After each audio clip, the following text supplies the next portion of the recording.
PWTorch YouTube, my name's Stephanie Chase and I am here with your All Elite wrap up for Tuesday, March 28th. Now, what are we all talking about in regards to AEW right now? It's still CM Punk. Where we left off last time, Dave Meltzer had posted on his message board about what went down between CM Punk and Jon Moxley before their match at All Out in September, including saying that Punk had sent a legal letter to AEW before the match. This caused CM Punk to then go on Instagram and explain himself, saying that his problems with the quick match he had with Moxley before the pay-per-view were due to the fact that he wasn't cleared to wrestle. He then called Meltzer a liar. He called Chris Jericho a liar and a stooge. Then he deleted the post and Chris Jericho went on Instagram and posted a Matt Hardy delete meme. So that all happened on Thursday in the space of a couple of hours. Now, what's happened since? Well, we've had Dave Meltzer go on his radio show and give his thoughts on everything that went down. He said that he was guilt tripping about this, and this is the second time he's guilt tripped about this sort of thing. The first time was when Punk said in Sports Illustrated about the people talking to Meltzer. He said it made him feel guilty that he didn't tell Punk that that wasn't the case, but he doesn't know if he had done that, if anything would have gone differently as far as the whole brawl out situation. He then went on to say, so this time I did a message board post that I really wish I never did because so much has happened since then in many destructive ways. It was somebody just going, one thing we can say was it was all smooth as far as the match they lost to Moxley, the real quick match before he beat him for the title. And I just kind of said it really wasn't that smooth because it really wasn't. There was a lot going on. There was drama and everything. He went on to say that when he made these message board comments, he wasn't writing a news story or anything like that. But when I said it, I never said a lot of it had to do with his injury, and it did.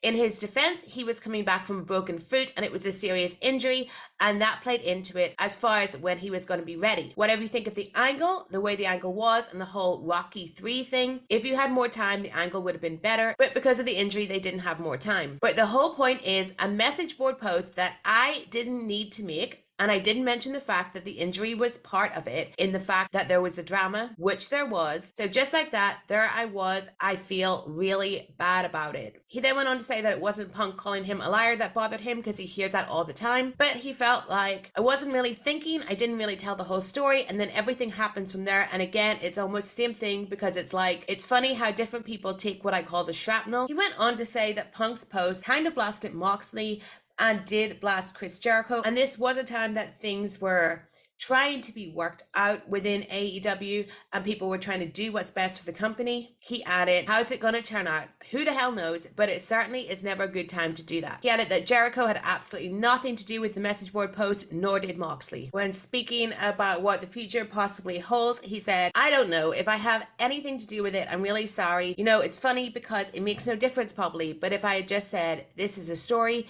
he was coming off an injury and that injury played a part in this, in the timing of everything and how it went down.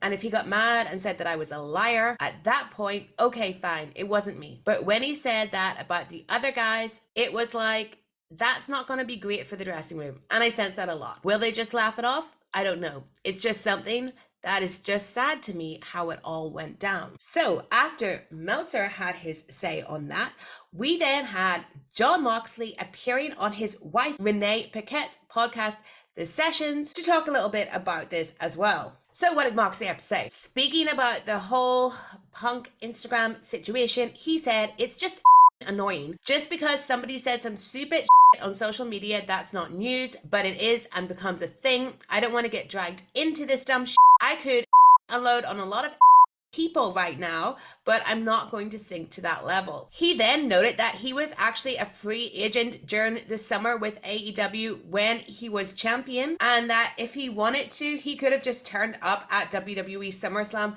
with the title belt because he wasn't under contract. He hadn't re-signed with the company because he had wanted to just take things slow because he was coming off of rehab. So talking about the night that Punk made his return, which was in Minneapolis when Jon Moxley had a main event match with Chris Jericho, Moxley said, I basically didn't work there. For all intents and purposes, I don't work there. Tony is not my boss. I don't even have to be in this room. I don't have to do so even me being in this room and offering and agreeing to a storyline that puts you, Punk, over on a pay-per-view, if anything, I'm bending over backwards for Tony and for this dude and the company and everybody. So I don't have to do this. So that's it. So he also added that he's having fun and focusing on positives in his life. But when it comes to AEW, he kind of doesn't really understand / agree with the current like social media culture of talking about your gripes with the company on Twitter or whatever. He said, as an observer, I spent 8 years in the indies, a couple years in WWE developmental, 8 years in WWE. I have never seen so much bullshit drama in one place in my entire life. I hate to say that, and I don't know if it's because of the age of social media gets blown out of proportion. Like one person puts a drunk tweet and all of a sudden everybody wants to talk about it. Let me be clear, the vast majority of people there don't cause any problems, but they're getting sucked down into this like everybody else. There's plenty of people who want to get better and to perform. So that is what Jon Moxley had to say about the whole situation. We also got some great reporting from Wade Keller over the weekend on his special focus on AEW podcast, where he shared his knowledge on the whole sentiment backstage in AEW surrounding CM Punk. And I do, of course, urge you to go VIP and listen to Wade himself. But Wade said that the sentiment there is that Punk is not welcomed back. He went on to say, the politics aren't terrible among the top guys. There's some tension between some of the top guys, but it's mostly Punk doesn't get along with Hangman. Punk doesn't get along with Moxley. Punk doesn't get along with Kenny. Punk doesn't get along with the Bucks. When you look at the power structure in AEW, it's not that everyone gets along in the group, but I haven't heard of anything real serious between the names that I just mentioned. But mostly there's a range of peaceful coexistence and really liking each other. And Punk is the exception to that right now. So him going off on Instagram like he did really hurt the chances of him being welcomed back. Now, moving on from all the Punk stuff, Dave Meltzer has reported that Matt Jackson of the Young Bucks suffered a partially torn bicep during his match in Winnipeg, where it was the Elite versus the House of Black and the Jericho Appreciation Society. Meltzer noted that it happened early on in the match and Matt worked through it, and he's not going to get surgery and hoping that he'll be back soon, but there's no exact timetable for his return. In more injury news, Action Andretti has said that he is 100% healthy after a match at Friday's AW Dark tapings had to be stopped. In a tweet, Andretti said, to anyone wondering, I did not suffer any injuries yesterday at the Dark tapings in Orlando and I'm 100% healthy. I want to thank the AEW medical team and the rest of the AEW staff for taking the proper safety precautions to ensure that I was okay and had no serious injuries. And now let's take a look at what's been announced for this week's AEW Dynamite. We have the IWGP United States title on the line as the champion Kenny Omega faces Jeff Cobb. For the AEW International title, Orange Cassidy will take on The Butcher. Adam Cole makes his return to the ring, taking on Daniel Garcia.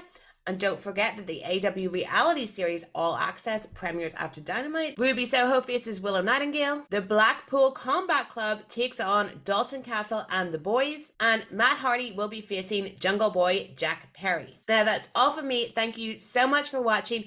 Don't forget to subscribe to the PWTorch YouTube channel and turn your notifications on so you will always know when Zach and Tyler go live throughout the week.